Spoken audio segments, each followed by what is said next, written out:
Hai, berjumpa lagi dengan Putia.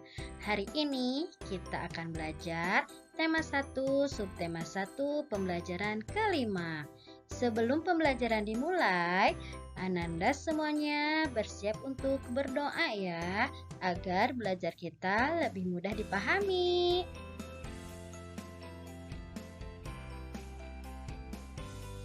Bagaimana menurutmu pengaruh kondisi geografis bagi kehidupan manusia? Ayo kita pelajari lebih lanjut. Sekarang kita mulai membaca bersama ya. Kamu sudah belajar tentang negara-negara ASEAN. Untuk menambah pengetahuanmu, bacalah informasi berikut ini. Sebagian besar kawasan Asia Tenggara beriklim tropis dengan curah hujan tinggi dan suhu udara panas.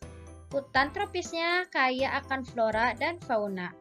Hutan menghasilkan kayu dan rotan.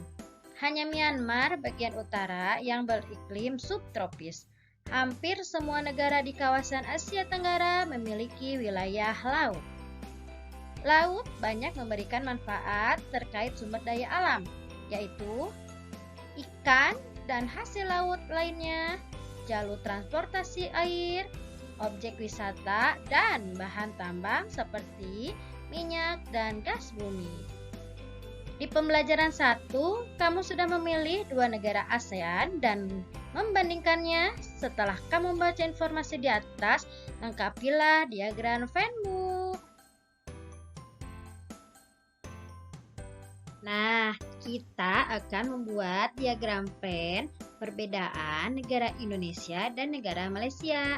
Kamu bisa menambah informasimu dengan membaca buku di perpustakaan, bertanya kepada guru atau orang tuamu, atau melihat sumber informasi lainnya. Nah, bentuk dari negara Indonesia dan Malaysia yaitu Indonesia berbentuk republik, sedangkan Malaysia berbentuk kerajaan. Pemimpin negara Indonesia itu presiden, sedangkan Malaysia dipimpin oleh yang dipertuan agungkan. Wilayah Indonesia wilayah kepulauan, sedangkan Malaysia wilayahnya 2 wilayah.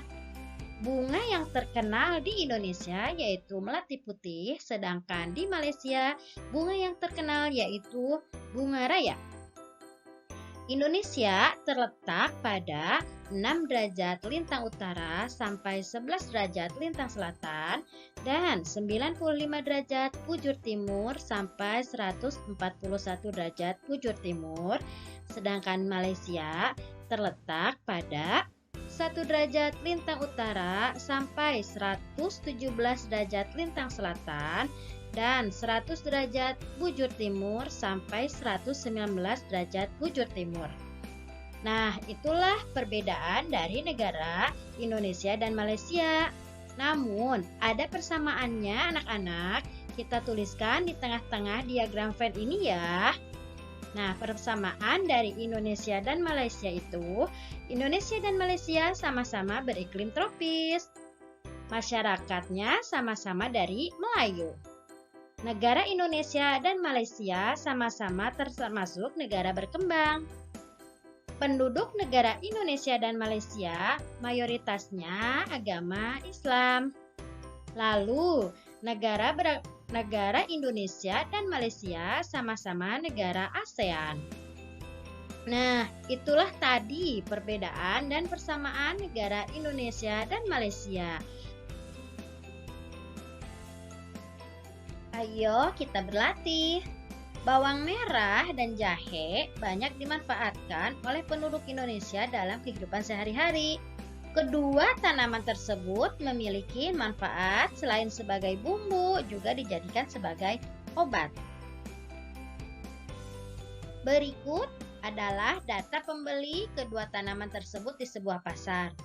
Tahun 2016, pembeli jahe itu 2.172 orang dan pembeli bawang merah sebanyak 9.542 orang.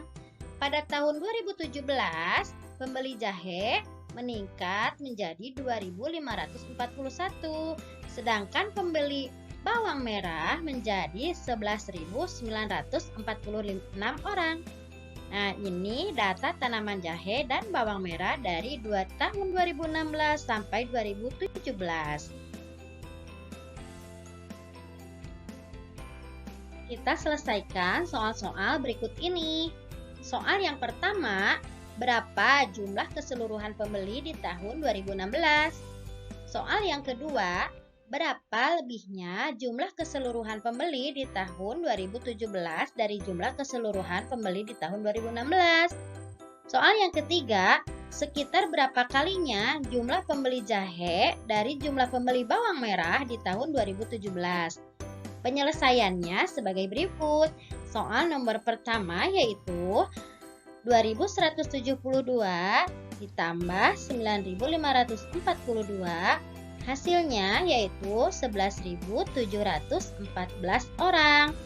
Soal yang kedua yaitu keseluruhan pembeli di tahun 2017 yaitu 2.541 ditambah 11.946,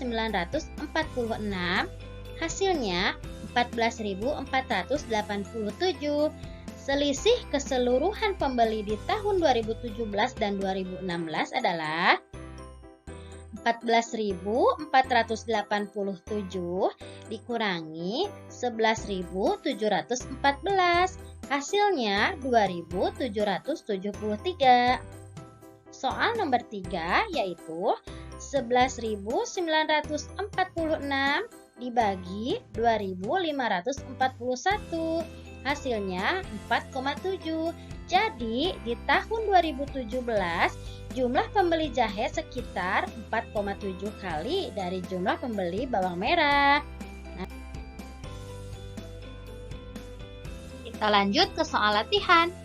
Berikut adalah hasil produksi bawang merah di Kabupaten Gorontalo. Nah, data di sini silahkan sebagai acuan untuk menyelesaikan soal-soal berikut ini. Jawablah pertanyaan berikut. 1. Urutkan tahun produksi bawang merah berdasarkan jumlah produksi yang paling banyak. Soal yang kedua, jumlahkan produksi bawang merah mulai dari urutan ke-1 sampai ke-4.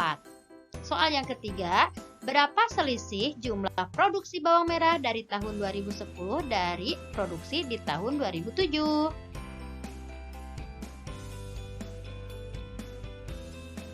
Sampai di sini pembelajaran hari ini. Terima kasih buat semuanya. Ibu harapkan kalian selalu bersemangat dalam belajar.